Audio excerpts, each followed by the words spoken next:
감히 시엠이 아침상을 5분이나 늦게 차려? 아들도 못 낳는 년이 배는 남산만 해가지고 굼뜨기는 쓸모없는 것. 시어머니의 매서운 호통과 함께 허공을 가른 발길질이 제 불룩한 배를 향해 날아왔어요. 퍽하는 둔탁한 소리와 함께 저는 차가운 부엌 바닥에 나뒹굴었습니다. 다리 사이로 뜨끈한 액체가 왈칵 쏟아졌지만 남편도 시아버지도 저를 벌레 보듯 외면할 뿐이었어요. 저는 맨발로 미친 듯이 아파트를 빠져나왔습니다. 그리고 3년 전 연을 끊었던 친정엄마를 찾아갔어요. 피눈물을 흘리며 돌아온 딸을 본 엄마의 자비 없는 처절한 응징이 시작되었습니다.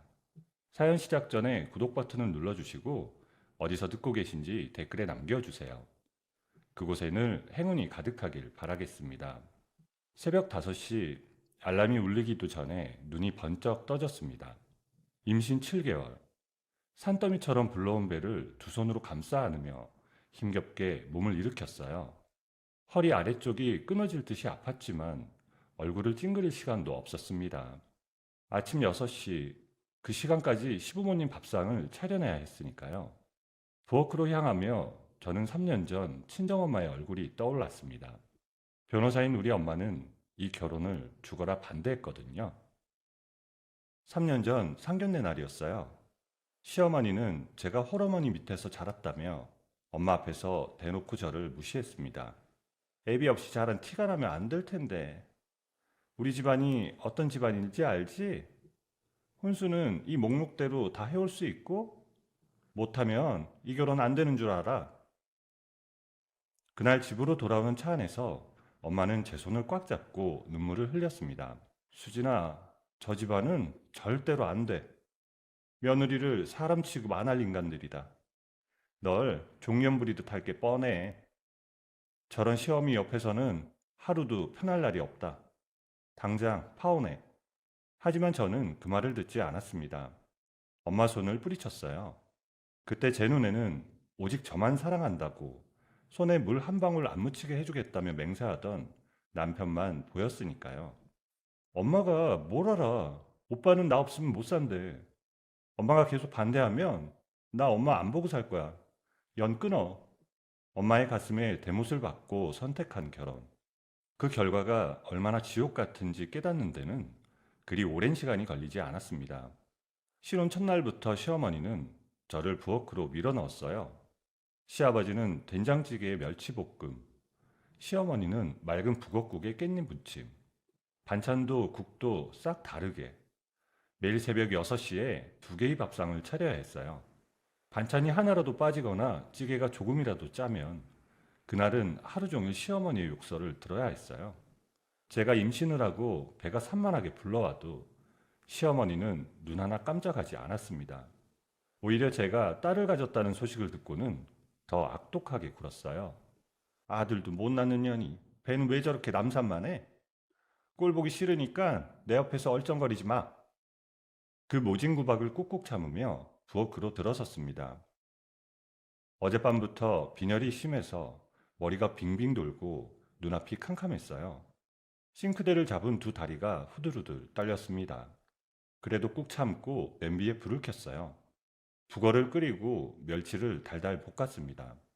그런데 시계를 보니 6시 3분이었어요.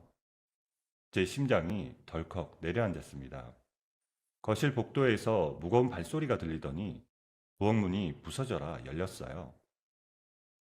야, 너 지금 제정신이야? 6시가 넘었는데 아직도 밥상을 안 내와?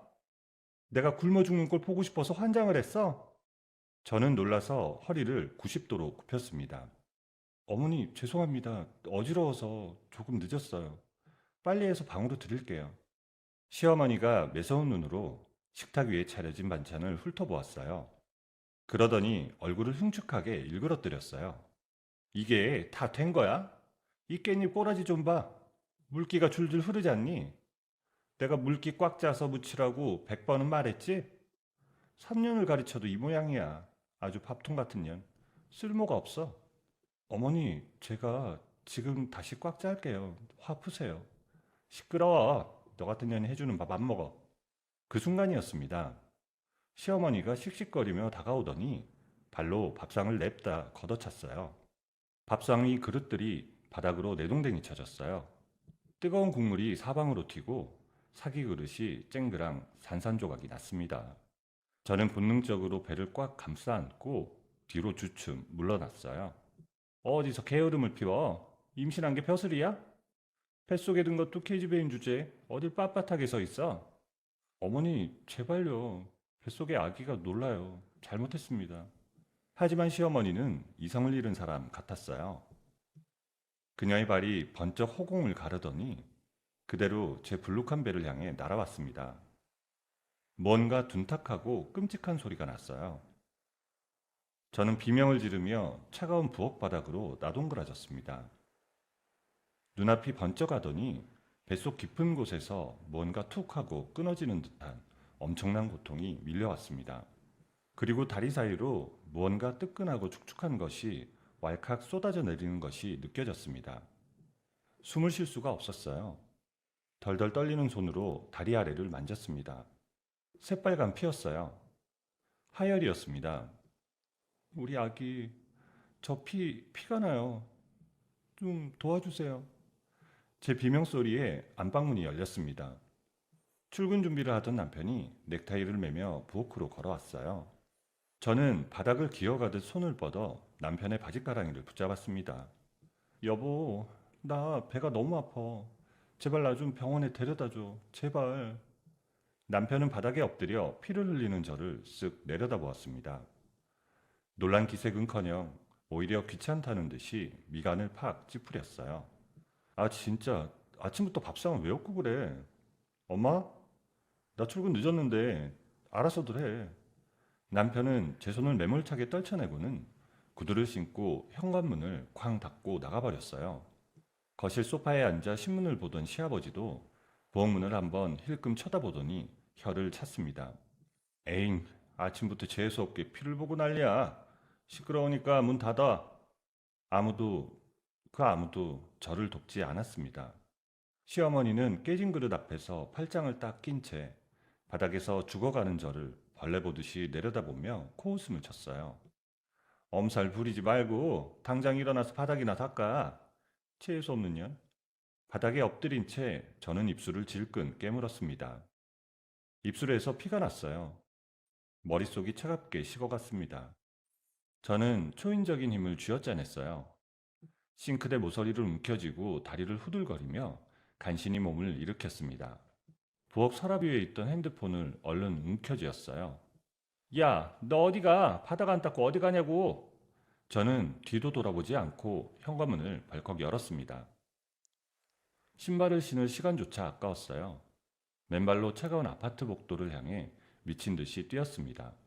엘리베이터 버튼을 누르고 기다리는 그 짧은 시간이 10년 같았어요. 아가야, 조금만 참아. 엄마가 미안해. 할머니한테, 우리 엄마한테 가면 돼. 다 살려줄 거야. 제발 꽉 붙잡고 있어. 아파트 1층 밖으로 뛰쳐나오자 차가운 새벽바람이 뺨을 때렸습니다. 저 멀리 빈택시 한 대가 오고 있었어요. 저는 피가 뚝뚝 떨어지는 맨발로 도로 한가운데로 뛰어들어 미친 듯이 팔을 흔들었습니다. 기사님, 빨리 출발해 주세요. 강남 센트럴 타워요. 택시 기사님이 룸밀러로 저를 흘끔 보더니 소스라치게 놀랐습니다. 아유, 세대, 얼굴이 허연데 병원부터 가야 하는 거 아니요? 아니요, 무조건 그 법률사무소로 가주세요. 빨리요. 택시가 새벽도로를 미친 듯이 달리기 시작했습니다. 저는 뒷좌석에 쓰러져 덜덜 떨며 두 눈을 꼭 감았습니다. 3년 전 엄마를 매몰차게 떠나던 그날의 기억이 떠올랐어요. 내가 인연을 끊자고 독서를 퍼부었을 때 엄마는 화를 내지 않았습니다. 대신 세상이 무너지는 듯한 텅 빈 눈으로 저를 바라보았어요. 그 바보 같은 딸이 피투성이가 되어서 다시 엄마를 찾아가고 있었습니다. 엄마, 미안해. 내가 잘못했어. 얼마의 시간이 흘렀을까? 택시가 커다란 빌딩 앞에 멈춰섰어요. 택시에서 내려 로비로 들어섰습니다. 눈이 부시게 번쩍거리는 고급 대리석 바닥. 그 위로 피투성이가 된 제 맨발 자국이 끔찍하게 찍히기 시작했어요. 아침 일찍 출근하던 정장 차림의 사람들이 일제히 가던 길을 멈추고 저를 쳐다보았습니다. 어머, 저 사람 좀 봐. 누군가 비명을 지르고 누군가는 뒷발걸음을 쳤습니다. 저는 웅성거리는 사람들을 해치고 로비 한가운데에 우뚝 섰어요. 배를 부여잡고 목에서 피가 넘어오도록 있는 힘껏 소리쳤습니다. 저기 최효진 변호사님, 우리 엄마인데 좀 불러주세요. 나 좀 살려주세요. 그 외침을 끝으로 다리에 힘이 풀렸습니다. 무릎이 꺾이며 차가운 대리석 바닥으로 쿵 하고 쓰러졌어요. 눈앞이 까맣게 흐려졌습니다. 의식이 점점 아득해져 가던 바로 그 순간이었어요. 저 멀리 엘리베이터 쪽에서 미친 듯이 달려오는 하이힐 소리가 들렸습니다. 구두굽이 부러질 것처럼 다급하게 땅을 구르며 달려오는 소리. 안 보고도 알 수 있었습니다. 3년 만에 듣는 나를 살리러 뛰어오는 내 엄마의 발소리라는 것을. 수진아, 애 끓는 엄마의 울부짖음이 로비를 쩌렁쩌렁 울렸습니다. 저는 그 목소리를 들으며 마침내 무겁던 눈을 감았어요. 응급실 천장에 하얀 형광등 불빛이 눈을 찔렀습니다. 머리맡에서 심장 박동을 재는 기계 소리가 일정하게 울리고 있었어요. 저는 번쩍 눈을 뜨자마자 미친 사람처럼 두 손으로 배부터 더듬었어요. 다행히 남산만한 배는 그대로였습니다. 우리 아기는요? 아기 잘못된 거 아니죠? 침대 옆에서 링거를 확인하던 간호사가 다급히 제 손을 잡아주었어요. 사모님, 진정하세요. 아기 심장 아주 건강하게 잘 뛰고 있어요. 하혈은 멈췄고 산모님도 아기도 이제 안전합니다. 그 말을 듣는 순간 끄끄거리며 참았던 울음이 터져나왔어요. 소리도 제대로 내지 못하고 눈물만 주룩주룩 흘렸습니다. 바로 그때 응급실 커튼이 펄럭이며 엄마가 들어섰어요. 3년 만에 뵙는 우리 엄마. 엄마는 울지 않았습니다. 대신 두 눈에서 시퍼런 불꽃이 튀는 것 같았어요. 분노를 꽉꽉 눌러 담은 얼굴로 다가와 제 손을 부여잡았습니다. 엄마의 손이 사시나무처럼 덜덜 떨리고 있었어요. 엄마, 내가 미안해. 내가 다 잘못했어. 엄마 말 들을 걸. 엄마는 아무 말도 하지 않았습니다. 그저 제 손이 부러져라 꽉 쥐어줄 뿐이었어요. 그 따뜻한 체온 하나로 저는 모든 위로를 받았습니다. 엄마가 제 곁에 앉아 있는 시간은 딱 5분이었어요. 자리에서 벌떡 일어난 엄마는 병실 밖으로 나가 비서에게 전화를 걸었습니다. 복도까지 쩌렁쩌렁 울리는 무서운 목소리였어요. 지금 당장 이혼 전담 변호사 3명 전부 다 병원으로 집합시켜. 응급실 3층이야. 당장 뛰어오라 그래. 30분도 안 돼요. 검은 정장을 입은 변호사 3명이 서류 가방을 들고 뛰어왔습니다. 엄마는 그들을 향해 무섭게 지시를 퍼부었어요. 전신 타박상 진단서, 하혈한 응급기록, 산부인과 정밀 소견서. 오늘 해지기 전까지 법적 효력 있는 서류로 싹 다 뽑아. 단 한 장도 빠뜨리면 안 돼. 침대에 누워 그 모습을 보며 저는 엄마가 얼마나 크고 든든한 산인지 새삼 깨달았습니다. 그날 저녁이었어요. 쾅하고 병실 문이 부서져라 열리더니 시어머니가 씩씩거리며 쳐들어왔습니다. 남편도 엉거주춤 그 뒤를 따라 들어왔어요. 시어머니는 누워있는 저를 짐승 보듯 훑어보더니 덮고 있던 이불을 획 걷어찼습니다. 아휴, 명색이 며느리라는 게 시부모 밥상도 안 차리고 여기서 팔자 좋게 자빠져 있어? 집에 밀린 빨래가 산더미야. 당장 안 일어나? 그때였습니다. 짝하고 병실 안이 쩌렁쩌렁 울릴 정도로 매서운 소리가 났어요. 엄마가 번개처럼 다가가 시어머니의 뺨을 있는 힘껏 후려친 겁니다. 시어머니는 아악하고 비명을 지르며 뒤로 비틀거렸어요. 너 지금 미쳤어? 네가 뭔데 날 쳐? 엄마는 눈 하나 깜짝하지 않고 들고 있던 두꺼운 서류 봉투를 시어머니 얼굴에 냅다 집어던졌어요. 팔럭이며 서류들이 바닥에 흩어졌습니다. 임산부 특수상해, 살인미수. 오늘자로 경찰에 고소장 넣었어. 콩밥 먹을 준비나 해. 그러고는 덜덜 떨고 있는 남편을 향해 고개를 돌렸어요. 그리고 니놈, 사문서 위조에 공갈 협박까지 싹 다 묶어서 쳐넣어 줄 테니까 변호사나 알아봐. 남편이 사색이 되어 앞으로 나섰습니다. 장모님, 왜 이러십니까? 부부싸움 하다 보면 그럴 수도 있죠. 이건 저희 가족 일이니까 대화로 풀자고요. 가족? 만삭이 며느리 배를 발로 걷어차서 피를 보게 한 게 가족이야? 쓰레기 같은 놈. 어디서 함부로 주둥아리를 올려? 엄마가 손짓하자 복도에 대기하고 있던 덩치 큰 보안요원 2명이 들어왔습니다. 이거 놔. 이거 안 놔? 며느리가 먼저 날 쳤어. 쌍방폭행이라고. 내 아들 돈 뜯어내려고 쇼하는 거 내가 모를 줄 알아? 보안요원들에게 개 끌리듯 질질 끌려나가면서도 시어머니는 악을 썼습니다. 그 시끄러운 소리가 멀어지고 나서야 병실에 평화가 찾아왔어요. 엄마가 침대 곁으로 다가와 제 머리카락을 부드럽게 쓰다듬어 주셨어요. 엄마, 내가 바보였어. 저런 쓰레기인 줄도 모르고. 울지 마, 내 새끼. 네 잘못 하나도 없어. 쓰레기는 쓰레기통에 처박으면 그만이야.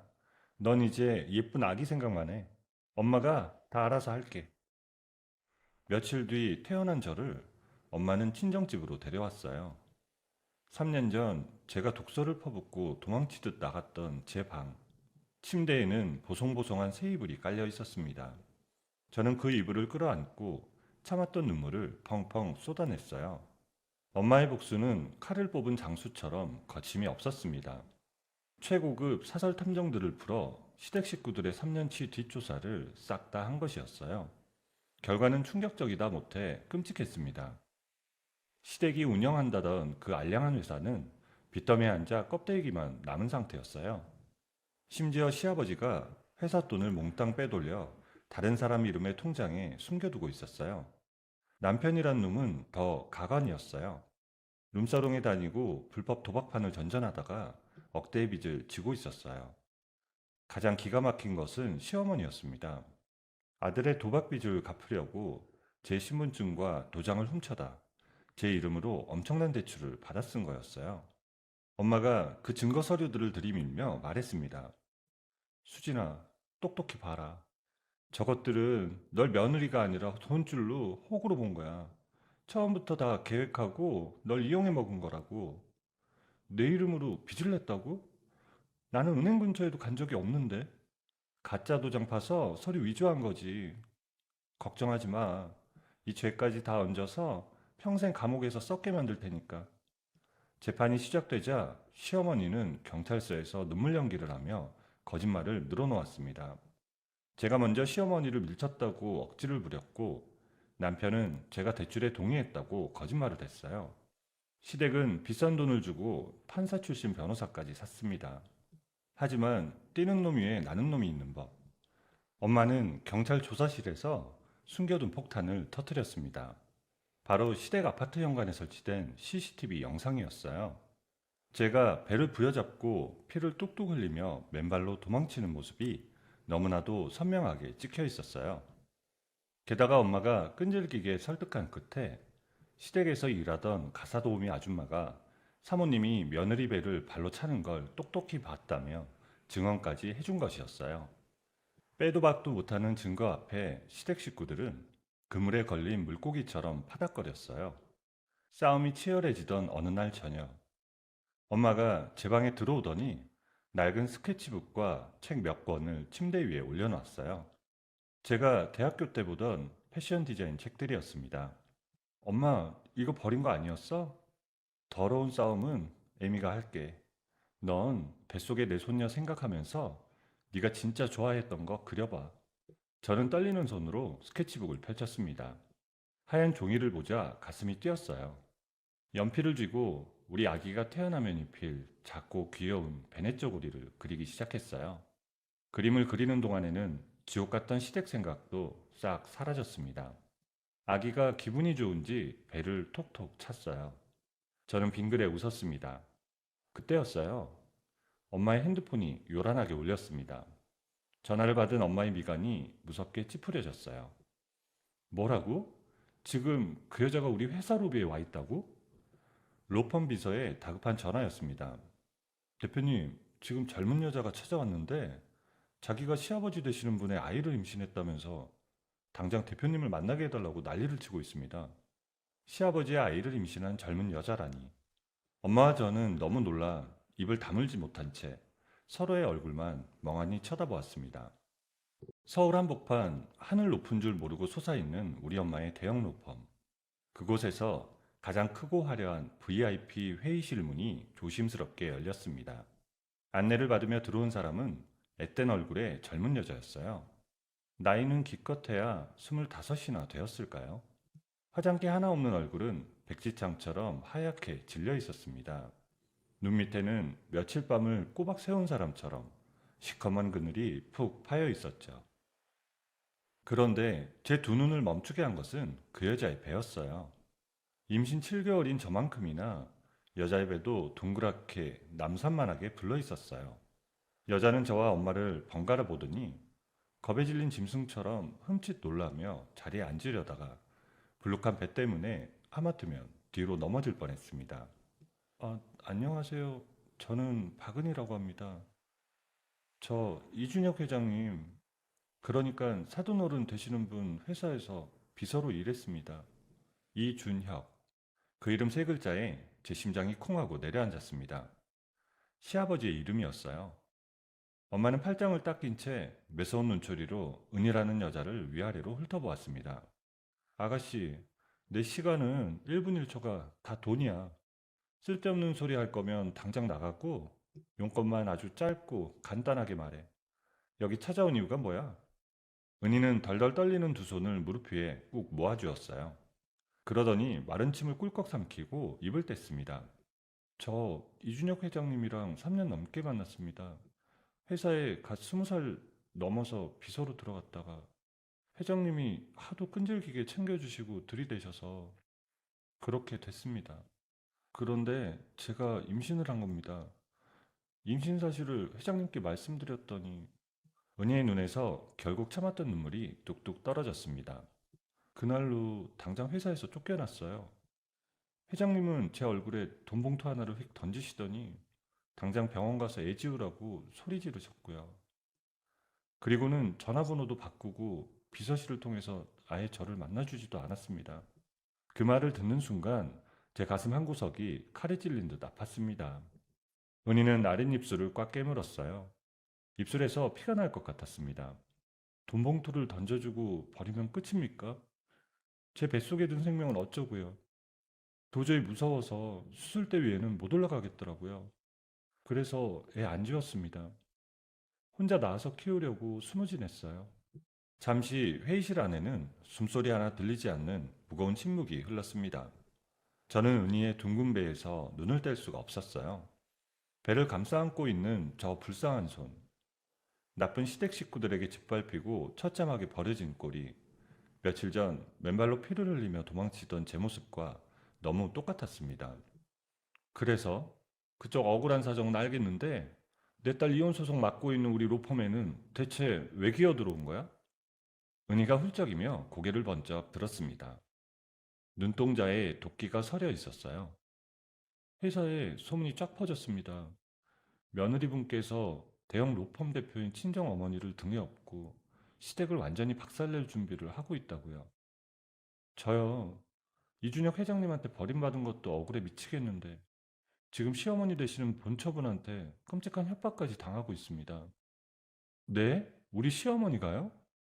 네, 그 사모님이 흥신소 깡패들을 풀어서 제 뒤를 위양하고 다녀요. 밤낮 없이 전화해서 조용히 애 지우고 한국 떠나지 않으면 쥐도새도 모르게 죽여버리겠다고 난리를 칩니다. 무서워서 집 밖으로 나갈 수도 없어요. 은희는 가방을 뒤적이더니 자신의 핸드폰을 꺼내 테이블 중앙에 탁 내려놓았습니다. 화면에는 빨간색 녹음 파일들이 수십 개나 깔려 있었어요. 여기 다 녹음해 놨어요. 미행당하는 걸 알고 나서부터는 깡패들이 찾아와서 행패 부린 거랑 사모님이 전화로 욕설한 거 하나도 안 빼놓고 싹 다 녹음했습니다. 엄마가 재빨리 핸드폰을 집어들고 메뉴에 있는 파일에 재생 버튼을 눌렀습니다. 삐 하는 소리와 함께 스피커를 찢을 듯한 시어머니의 앙칼진 목소리가 회의실에 울려 퍼졌어요. 야, 이 근본도 없는 년아. 네가 감히 어디서 남의 남편 핏줄을 품고 돈을 뜯어내려고 들어? 당장 그 뱃속에 핏덩어리 긁어내지 못해? 피가 거꾸로 솟는 끔찍한 폭언이었습니다. 제 배를 발로 걷어차던 시어머니의 악마 같은 얼굴이 떠올라 저는 헛구역질이 날 뻔했습니다. 주먹을 꽉 쥐었어요. 손톱이 손바닥을 파고들었습니다. 엄마가 탁 소리 나게 핸드폰을 끄고 은희를 뚫어지게 쳐다보았습니다.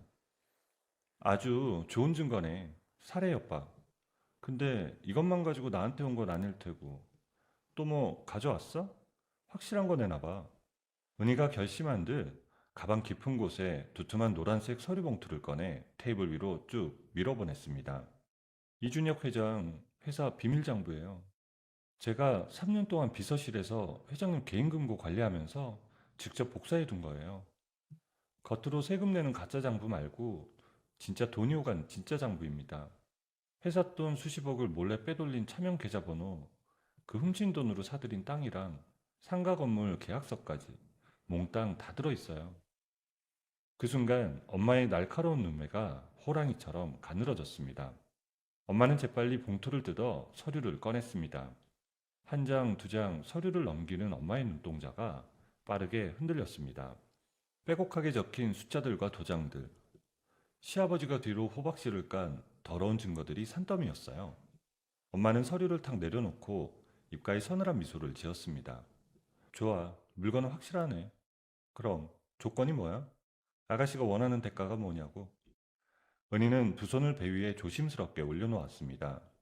저 짐승 같은 인간들한테 양육비랑 위자료 한 푼도 안 남기고 싹 다 뜯어내 주세요. 그리고 저 아이 무사히 낳고 나서 외국으로 도망가서 살고 싶어요. 그때까지 깡패들 피해서 안전하게 숨어 지낼 수 있게 도와주세요. 그리고 밥 먹고 살 생활비도 조금 필요합니다.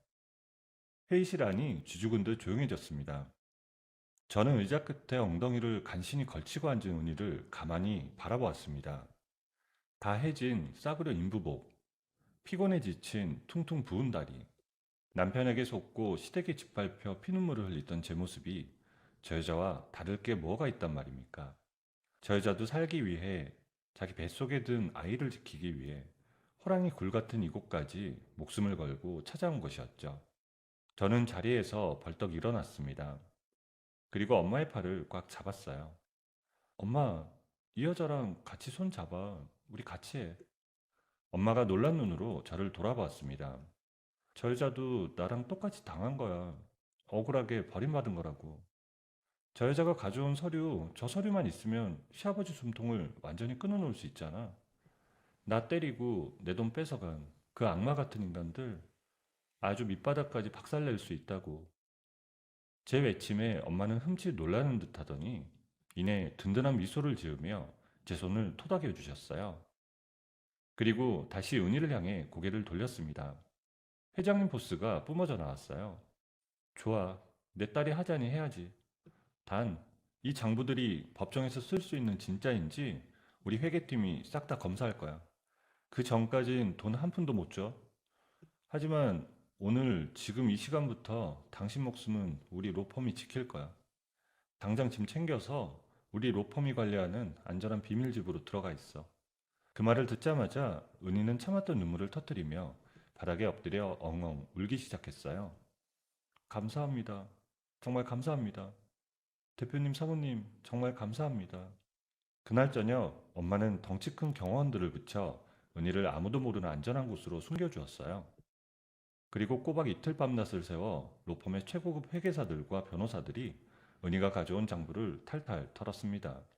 결과는 대박이었어요. 완벽했습니다. 시아버지가 세금을 떼먹으려고 만든 가짜 장부와 진짜 장부가 정확히 비교되었고 남의 이름으로 숨겨둔 은행 통장에는 수십억의 돈이 그대로 있었습니다. 숨겨둔 부동산들도 서류와 딱 들어맞았어요. 엄마는 그 완벽한 증거 서류들을 거실 테이블 위에 쫙 펼쳐놓고는 콧방귀를 끼며 통쾌하게 웃었습니다. 수진아, 잘 봐라. 엄마가 이 쓰레기들을 어떻게 요리하는지. 이걸로 그 인간들 목줄을 두 군데서 동시에 끊어버릴 거야. 국세청에 세금 도둑질했다고 찌르고 방송국 기자한테 싹 다 뿌린다. 네? 두 개를 한꺼번에 터뜨린다고요? 그럼 한 군데만 찌르면 저 눈구렁이 같은 놈들이 돈 써서 막을 시간을 벌잖아. 나라에서 털고 방송에서 떠들어대면 아무리 날고 기는 놈이라도 꼼짝없이 죽는 거야.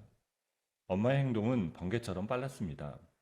그날 밤 당장 국세청 세무조사국 제일 높은 사람에게 익명으로 장부 복사본을 보냈습니다. 다음날 새벽에는 엄마와 평소에 형 동생하며 지내던 방송국 사회부에 아주 독종 기자에게 전화를 걸어 특종을 넘겨주었어요. 그리고 딱 사흘 뒤였어요.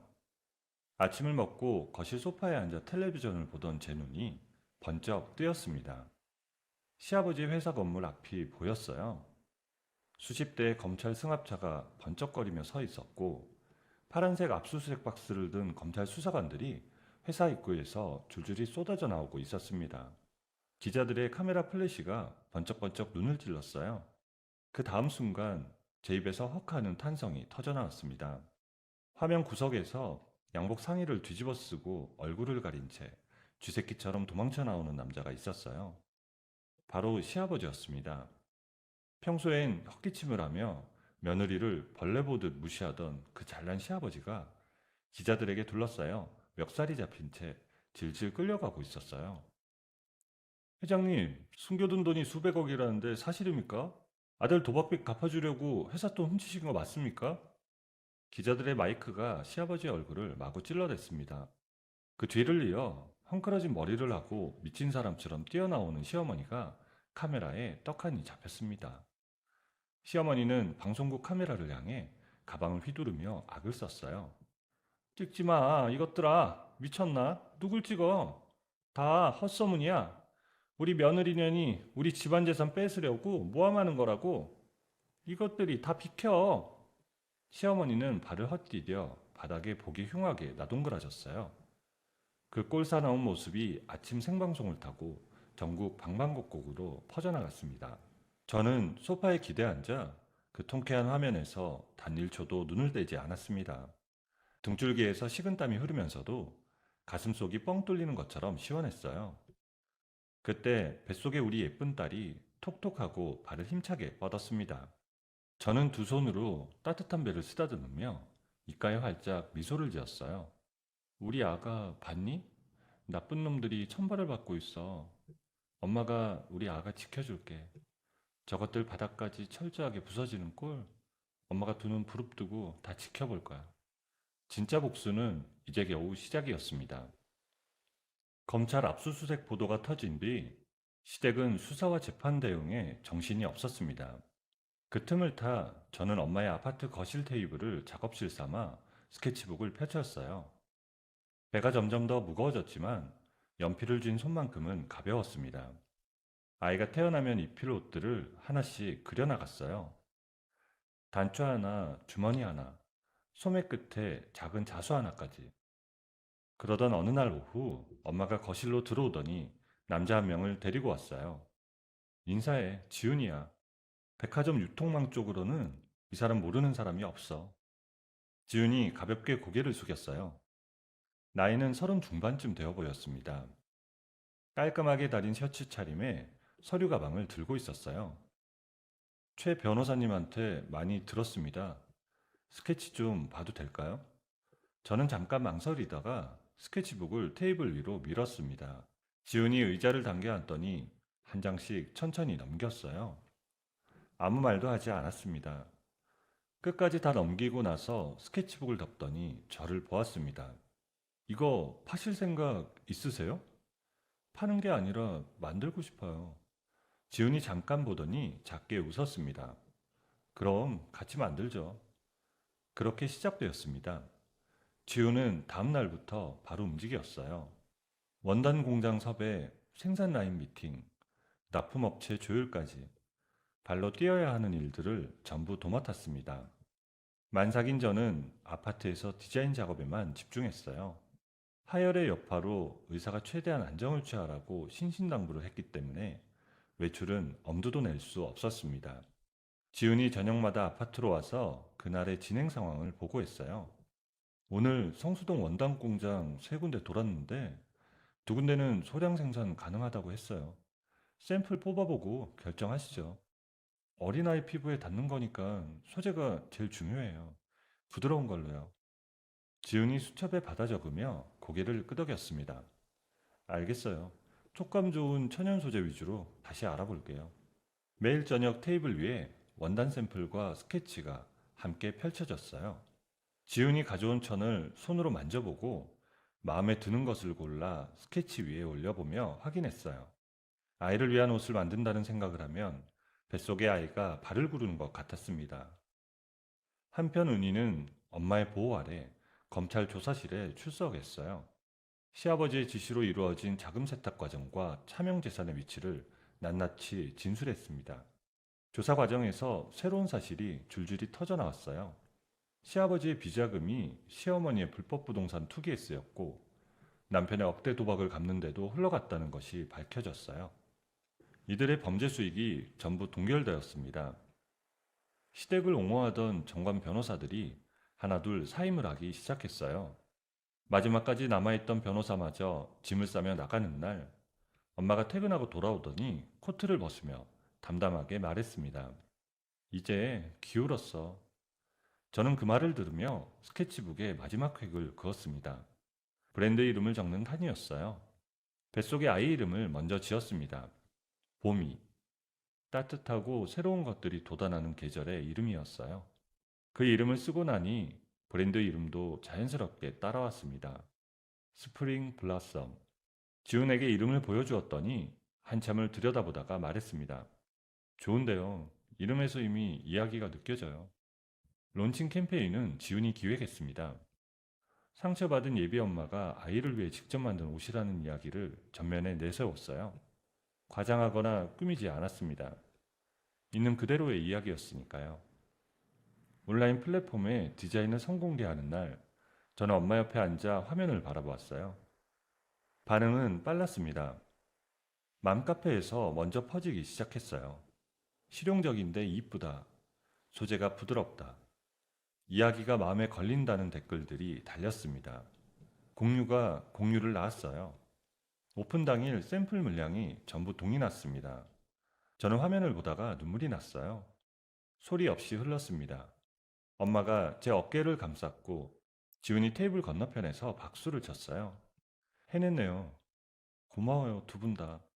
엄마가 제 손을 잡으며 말했습니다. 이제 시작이야. 그날 밤 저는 불 꺼진 방에서 배에 손을 얹고 누웠습니다. 보미가 발을 뻗었어요. 저는 배를 가만히 어루만지며 말했습니다. 조금만 있으면 나오는 거야. 엄마가 기다리고 있어. 아동복 브랜드가 성공적으로 문을 연 지 2달 뒤, 저는 엄마와 지훈의 보살핌 속에서 건강한 딸을 낳았습니다. 봄이었어요. 분만실에서 처음 봄이를 품에 안았을 때 아이는 작은 주먹을 꼭 쥔 채 눈을 찡그리고 있었습니다. 그 얼굴을 보는 순간 3년치의 고통이 한꺼번에 쏟아지는 것 같았어요. 저는 봄이의 이마에 이마를 대고 한참을 울었습니다. 미안해. 뱃속에서 너무 힘들었지. 미안해, 봄이야. 복도에서 기다리던 엄마가 분만실로 들어오더니 보미를 받아 안았습니다. 엄마의 두 팔이 보미를 감싸는 순간 엄마의 눈에서 눈물이 흘렀어요. 변호사 생활 수십 년 동안 한 번도 법정에서 눈물을 보인 적 없다는 엄마였는데 저는 그 모습을 보며 다시 울었습니다. 보미가 태어난 지 한 달 뒤 재판날이 밝았어요. 시어머니의 임산부 특수상해, 남편과의 이혼 소송, 시아버지의 횡령 재판이 한꺼번에 병합되어 열리는 최종 선고 공판이었어요. 엄마는 아침 일찍 단정하게 정장을 차려입고 법정으로 향했습니다. 저는 보미를 안고 법원 방청석에 앉았어요. 피고인석에 앉은 시어머니는 법정에서도 기가 꺾이지 않은 얼굴이었습니다. 저를 발견하더니 눈을 부라렸어요. 저것 봐, 뻔뻔하게 애까지 들고 나타났어. 옆에 있던 남편은 고개를 숙인 채 꼼짝도 하지 않았습니다. 시아버지는 머리가 많이 새어 있었어요. 불과 몇 달 사이에 사람이 반쪽이 된 것 같았습니다. 판사가 자리에 앉자 법정이 조용해졌어요. 판사는 시어머니 사건부터 선고하기 시작했습니다. 제출된 하열 진단서와 전신 타박상 기록, 가사도우미의 증언, 현관 CCTV 영상을 하나씩 언급하며 낮고 또렷한 목소리로 말했습니다. 피고인은 임신 7개월의 피해자의 복부 부위를 발로 가격하여 하열을 유발하였고, 이는 태아의 생명을 위협한 중대한 범행입니다. 따라서 징역 2년을 선고하며 법정 구속합니다. 법정안이 술렁이었습니다. 시어머니가 자리에서 벌떡 일어섰어요. 이게 말이 돼? 내가 먼저 밀려서 한 거라고. 판사님, 다시 들어봐요.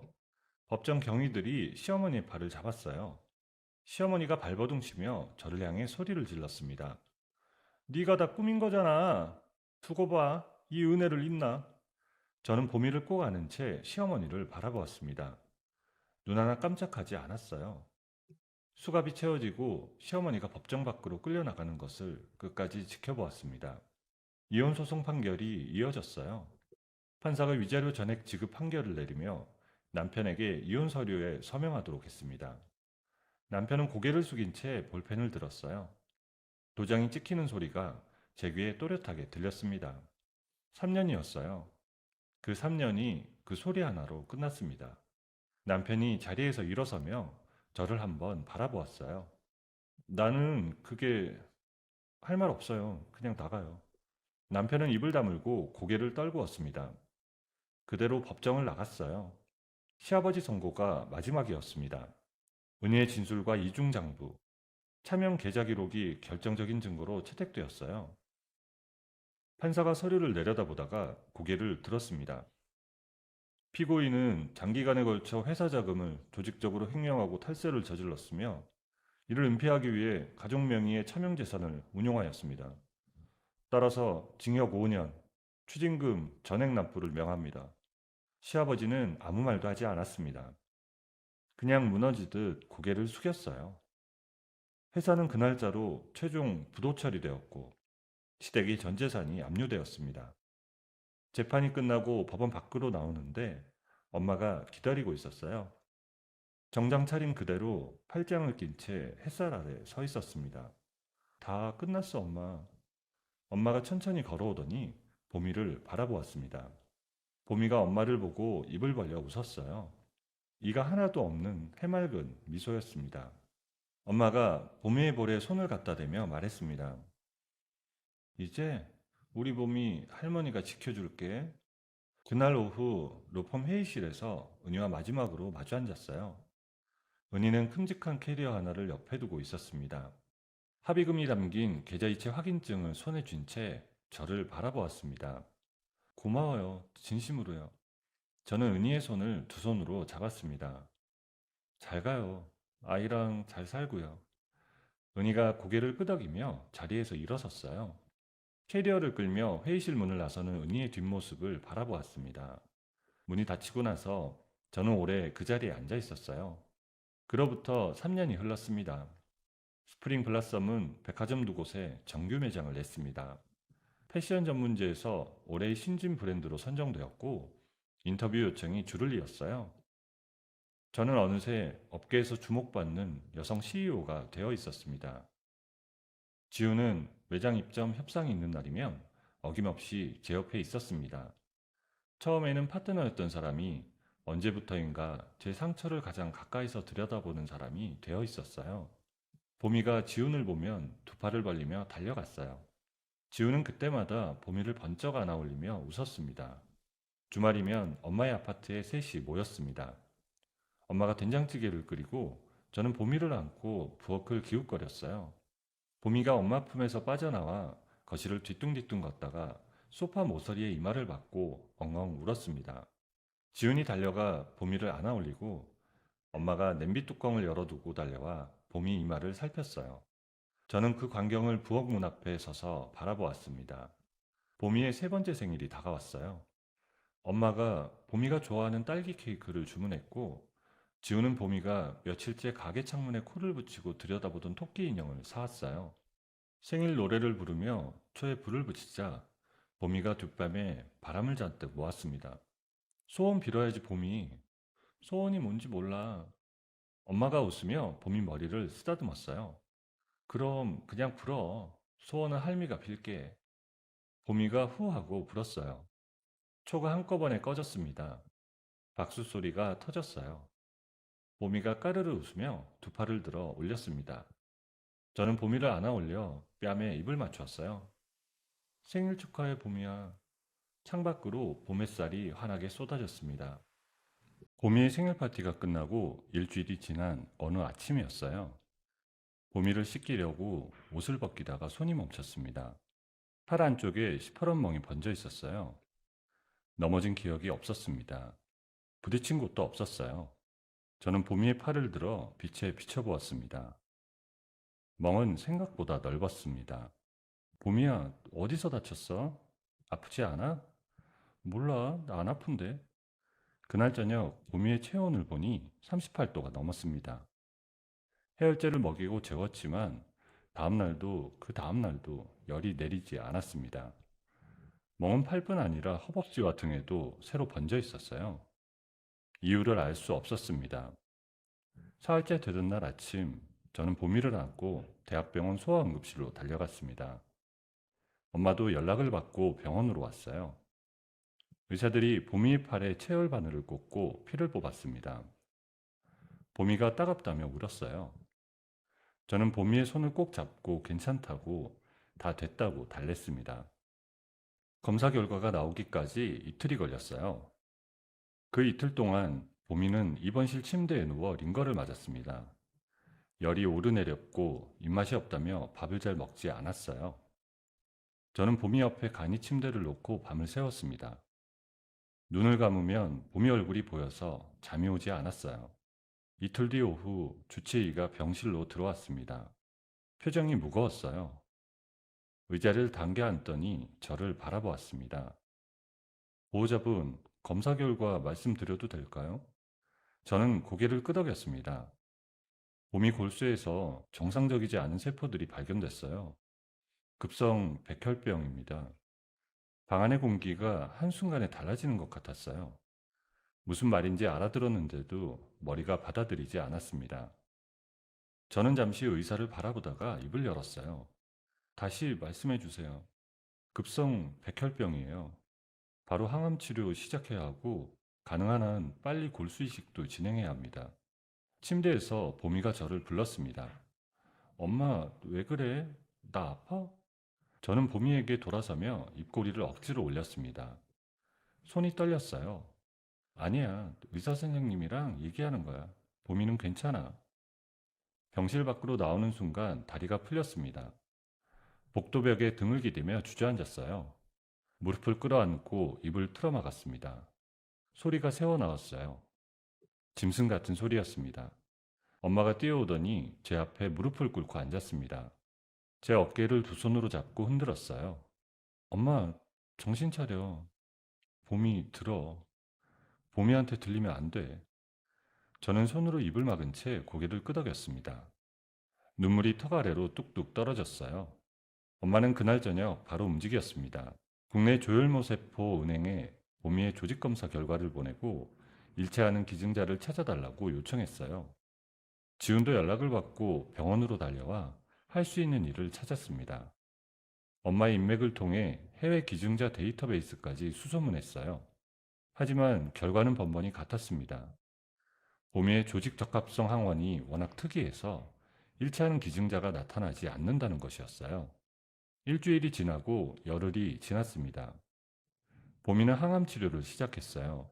치료가 진행될수록 봄이의 머리카락이 조금씩 빠지기 시작했습니다. 봄이는 머리카락이 베개에 묻어나는 걸 보더니 조용히 저를 불렀어요. 엄마, 머리가 빠져. 약 때문이야. 약 먹으면 그럴 수 있어. 다 나으면 다시 자라. 정말? 더 이쁘게 자라. 봄이는 그 말을 들으며 고개를 끄덕였습니다.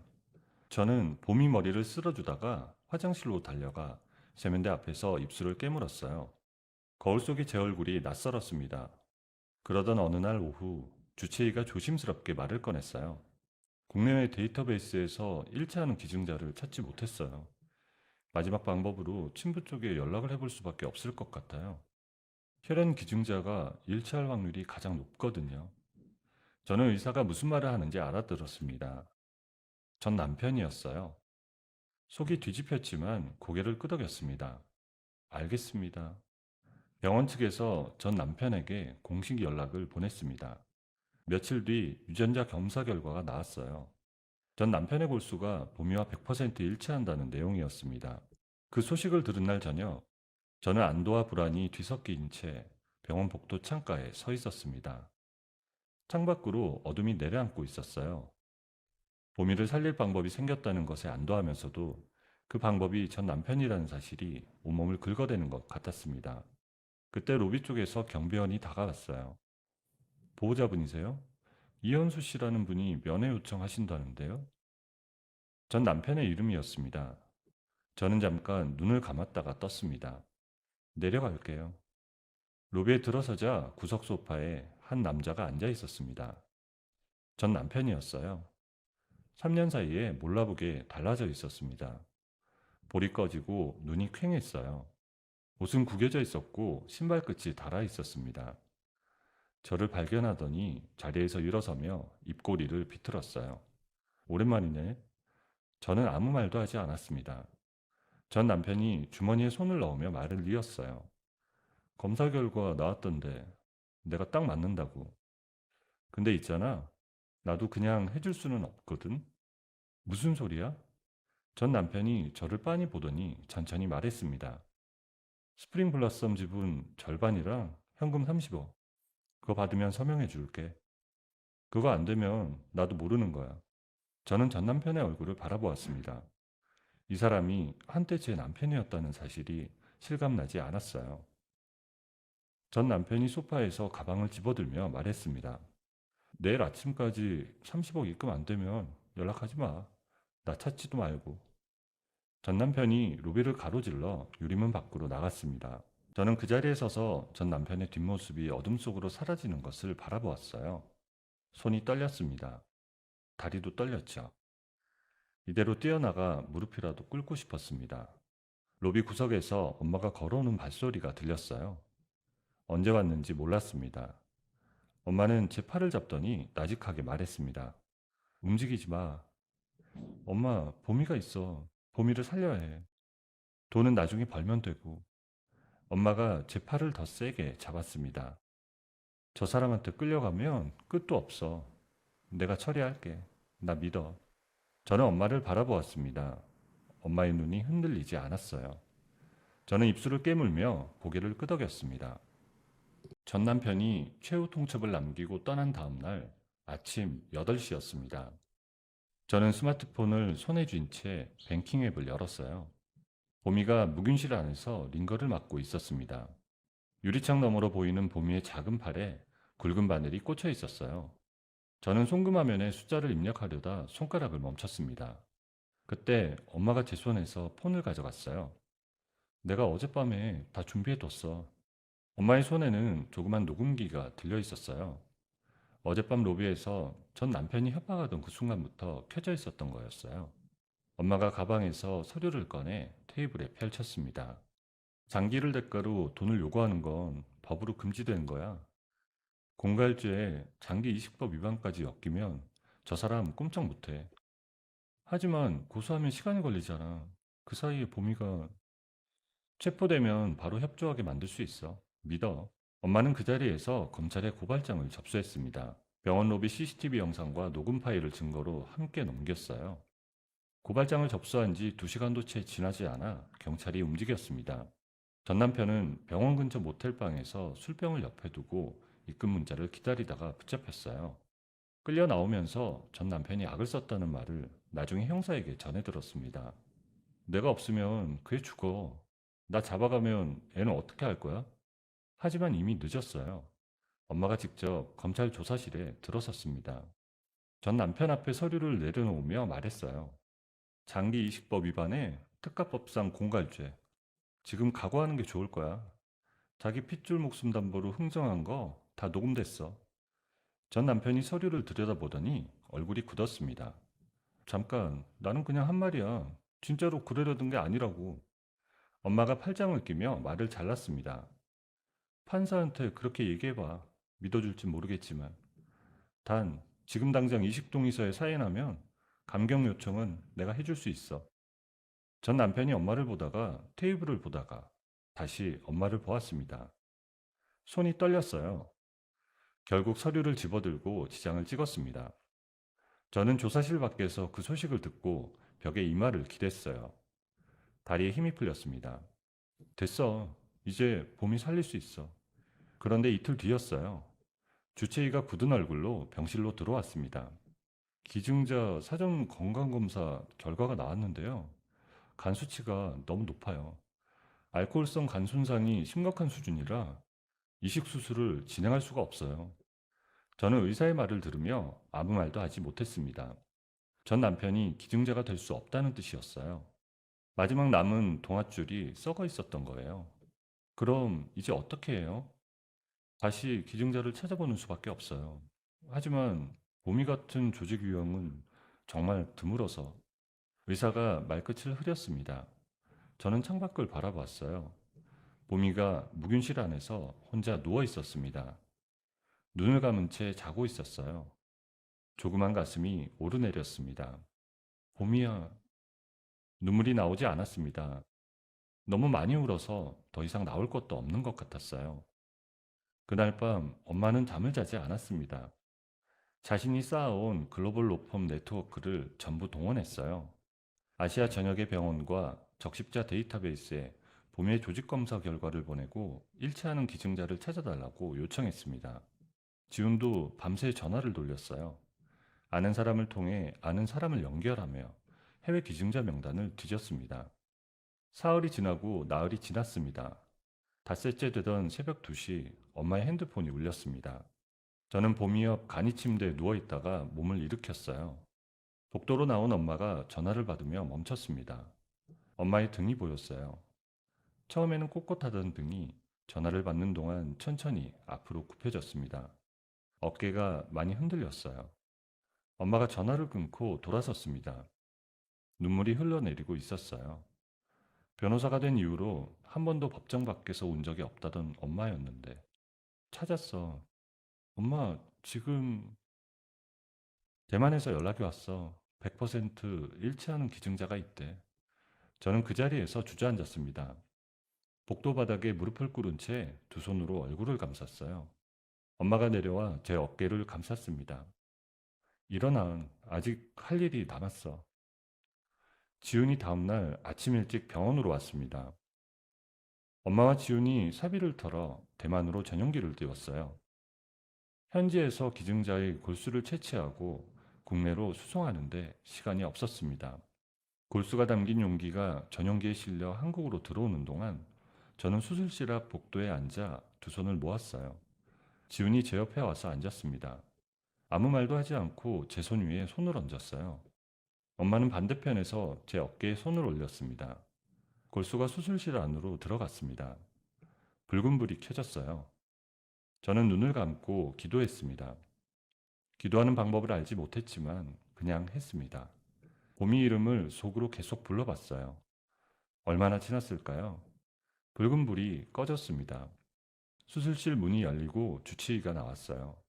마스크를 턱 아래로 내리며 저를 바라보았습니다. 이식 잘 됐어요. 봄이 몸이 새 골수를 받아들이고 있어요. 저는 아무 말도 하지 못했습니다. 엄마가 제 손을 꽉 쥐어줬어요. 지훈이 고개를 숙이며 긴 숨을 내쉬었습니다. 저는 수술실 문을 바라보았습니다. 문 너머에 보미가 있었어요. 저는 그 문을 향해 천천히 걸어가 이마를 문에 갖다 댔습니다. 잘했어, 보미야. 잘 버텼어. 이식 수술이 끝나고 1년이 지났습니다. 완치 판정을 받던 날 주치의가 보미의 혈액 검사의 결과지를 내밀며 말했습니다. 정상이에요. 완전히 정상입니다. 보미가 의사 선생님 얼굴을 올려다보며 물었습니다. 이제 머리 자라요? 의사가 웃으며 고개를 끄덕였어요. 엄마, 나 이제 다 나았대. 저는 보미를 번쩍 안아 올렸습니다. 보미의 뺨에 얼굴을 묻었어요. 고드라운 피부에 온기가 돌았습니다. 두 뺨이 복숭아처럼 붉었어요. 머리카락도 제법 자라 있었습니다. 솜털처럼 보드랍고 가느다란 머리카락이 이마를 살짝 덮었습니다. 그래, 다 나았어. 우리 봄이 이제 다 나았어. 봄이가 제 목을 끌어안으며 까르르 웃었습니다. 전 남편은 법원에서 징역 7년을 선고받았어요. 공갈미수와 장기이식법 위반이 엮인 판결이었습니다. 선고날 저는 법원에 가지 않았어요. 봄이와 함께 집에서 과자를 먹고 있었어요. 봄이가 과자 부스러기를 입 주변에 잔뜩 묻히고 웃는 얼굴이 그 어떤 판결문보다 좋았습니다. 시어머니는 감형을 받고 출소했어요. 하지만 나올 곳이 없었습니다. 전 재산이 압류된 상태였고 남편은 교도소에 있었으며 아들은 아들대로 수감 중이었습니다. 면회를 갔다가 문전박대를 당하고 교도소 앞에서 울었다는 소식이 들려왔어요. 저는 그 소식을 듣고 아무 말도 하지 않았습니다. 봄이 머리를 빗겨주던 손을 멈추지 않았어요. 스프링 블라썸은 그 사이에서도 멈추지 않았습니다. 봄이의 투병 기간 동안 지훈이 브랜드를 지켰어요. 저를 대신해 공장을 돌리고 납품을 관리하며 한 시즌도 거르지 않았습니다. 봄이가 완치 판정을 받은 뒤 저는 다시 스케치북을 펼쳤어요. 이번에는 소아암 후 아이들을 위한 기능성 의류 라인이었습니다. 링거 바늘이 걸리지 않도록 소매를 넓게 트고 무균실에서 입어도 피부에 자극이 없는 소재를 골랐어요. 봄이가 병원에서 불편해하던 것들을 하나씩 떠올리며 그렸습니다. 라인이 출시되던 날 수익금의 절반을 소아암병동에 기부하겠다고 발표했어요. 반응은 뜨거웠습니다. 맘카페와 육아 커뮤니티에 퍼져나가더니 뉴스에도 실렸어요. 기자가 인터뷰를 요청해 왔습니다. 이 라인을 기획하게 된 계기가 있으신가요? 제 딸이 소아암을 앓았어요. 그때 불편했던 것들을 없애주고 싶었습니다. 그 인터뷰가 나간 뒤 브랜드는 더 많은 사람에게 닿았습니다. 백화점 두 곳에서 정규 매장 입점 제안이 들어왔어요. 지훈이 계약서를 들고 사무실로 오던 날 테이블에 서류를 펼쳐놓으며 말했습니다. 두 군데 다 1층이에요. 1층이요? 제가 조건 걸었어요. 1층 아니면 안 한다고. 저는 웃음이 나왔어요. 그 웃음이 한동안 멈추지 않았습니다. 해외에서 은희의 편지가 왔습니다. 봉투 안에 사진이 한 장 들어있었어요. 은희가 아이를 안고 찍는 사진이었습니다. 아이는 통통하고 건강해 보였습니다. 은희의 얼굴에서 처음 로펌 회의실에서 보았던 그 창백함이 사라져 있었어요. 편지 마지막에 짤막하게 적혀 있었습니다. 저도 잘 살고 있어요. 그때 손 내밀어줘서 고마웠어요. 평생 잊지 않을게요. 저는 그 편지를 서랍 안에 곱게 접어 넣었습니다. 봄이의 완치를 기념하는 가든 파티를 열기로 한 것은 지훈의 아이디어였어요.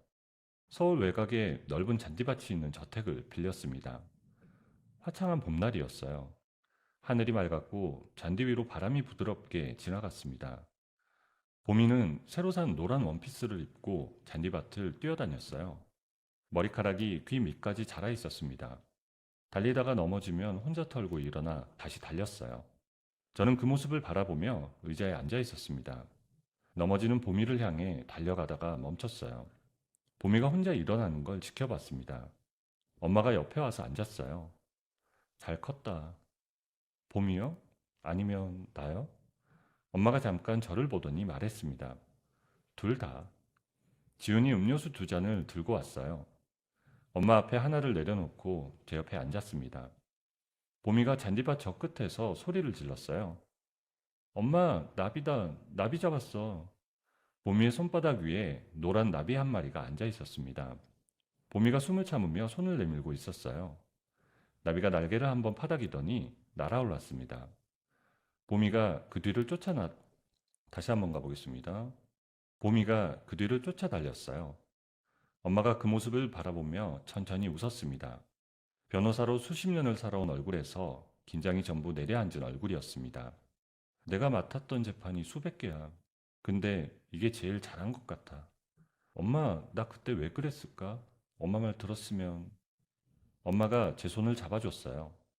됐어. 지난 얘기야. 지훈이 자리에서 일어서더니 제 앞에 섰습니다. 무릎을 굽히며 작은 상자를 꺼내 들었어요. 저는 눈을 크게 떴습니다.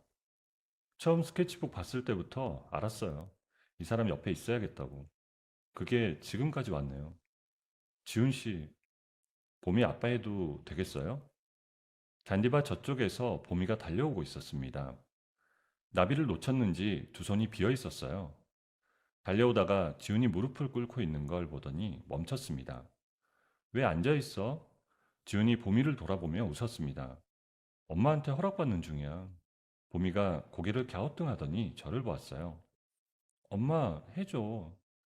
저는 웃음이 터지고 말았습니다. 눈물도 함께 나왔어요. 두 손으로 입을 막으며 고개를 끄덕였습니다. 해줄게. 지훈이 일어서며 제 손을 잡았어요. 보미가 지훈의 다리에 매달리며 웃었습니다. 엄마가 핸드폰을 들어 우리를 향해 셔터를 눌렀어요. 찰칵 소리가 났습니다. 보미가 카메라를 향해 두 팔을 번쩍 들었어요. 그 사진 속에서 우리 넷은 봄볕 아래 서 있었습니다. 지훈의 손, 제 손, 보미의 작은 손, 그리고 그 모든 것을 렌즈 너머에서 바라보는 엄마. 저는 보미의 손을 꼭 쥐었습니다. 이 손을 절대 놓지 않겠다고. 이 아이에게는 상처 대신 이런 날들만 가득 채워주겠다고. 봄볕이 우리 위로 환하게 내려앉았습니다. 사랑의 눈이 멀어 엄마의 손을 뿌리쳤던 한 여자가 있었습니다. 그 선택이 얼마나 큰 고통을 불러올지 그때는 몰랐죠. 하지만 맨발로 피를 흘리며 엄마에게 돌아갔을 때 엄마는 아무것도 묻지 않고 그 손을 잡아주었습니다. 시댁의 폭력도 전 남편의 배신도 아이의 병도 그녀를 끝내 무너뜨리지 못했습니다. 곁에 엄마가 있었고 보미가 있었고 진심으로 손을 내밀어 준 사람이 있었으니까요. 상처는 사라지지 않습니다. 다만 그 상처 위에 새살이 돋듯 더 단단하고 따뜻한 삶이 자라납니다. 오늘 이 이야기가 여러분의 마음속에 작은 봄 한 조각을 남겨드렸으면 좋겠습니다. 여러분, 오늘의 이야기를 어디서 듣고 계신가요? 구독 버튼을 눌러주시고 댓글에 남겨주시면 감사한 마음으로 인사드리겠습니다. 감사합니다.